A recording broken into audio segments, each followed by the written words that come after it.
Assalamualaikum warahmatullahi wabarakatuh. Perkenalkan, nama saya Sri Rizky Sofiati dengan NIM B11111810113.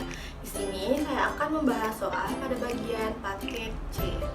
Soal pertama yaitu, apa arti sosialisme? Sosialisme diartikan sebagai bentuk perekonomian yang pemerintahannya paling dominan, di mana sosialisme ini melibatkan pemilikan semua alat produksi termasuk tanah-tanah pertanian oleh negara dan menghilangkan milik swasta. Pemerintah juga sebagai pihak yang mensosialisasikan industri-industri besar seperti pertambangan, jalan, jembatan, kereta api, serta cabang-cabang produksi lain yang menyangkut hidup orang banyak.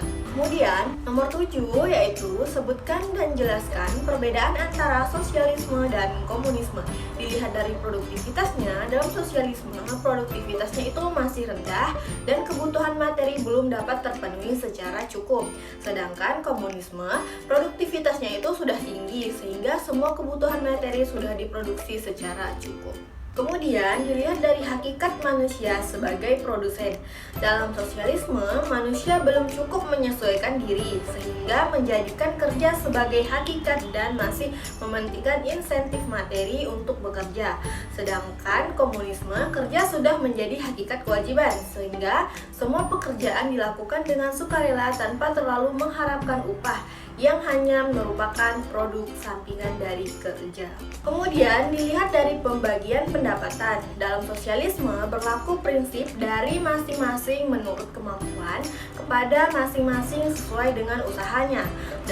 Sedangkan dalam komunisme prinsipnya yaitu dari masing-masing menurut kemampuan kepada masing-masing menurut kebutuhannya. Kemudian soal nomor 8, sebutkan dan jelaskan kekuatan dan kelemahan sistem sosialis.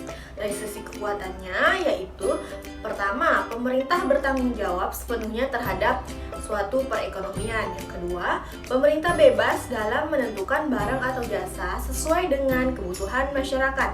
Yang ketiga, pemerintah mengatur dalam distribusi hasil dan produksi. Dan yang keempat, mudah melakukan sesuatu pengelolaan dan pengawasan. Dan yang kelima yaitu pelaksanaan pembangunan lebih cepat karena sudah disusun dalam suatu perencanaan. Kemudian kelemahannya yaitu, yang pertama, hak milik pribadi tidak diakui. Yang kedua, potensi inisiatif dan daya kreasi masyarakat tidak berkembang. Dan yang ketiga, segala sesuatu kebijakan pemerintah harus dilakukan oleh masyarakat dan pemerintah yang sifatnya paternalisme. Kemudian untuk soal yang nomor 9, bagaimana mengatasi kelemahan-kelemahan yang terjadi pada sistem sosialis? Yaitu seperti kita ketahui bahwa sistem sosialis mempunyai kelemahan. Salah satunya apabila oknum pemerintah melakukan penyelewengan, maka seluruh rakyat akan merasakan penderitaannya. Karena hak kepemilikan dalam sosialis merupakan kepemilikan kolektif, yang artinya kepemilikan oleh semua anggota. Untuk mengatasi itu, perlu adanya oknum pemerintah untuk menjalankan perintahnya sesuai mandatnya atau sesuai arahan dari orang banyak tersebut. Sekian pembahasan dari saya. Wassalamualaikum warahmatullahi wabarakatuh.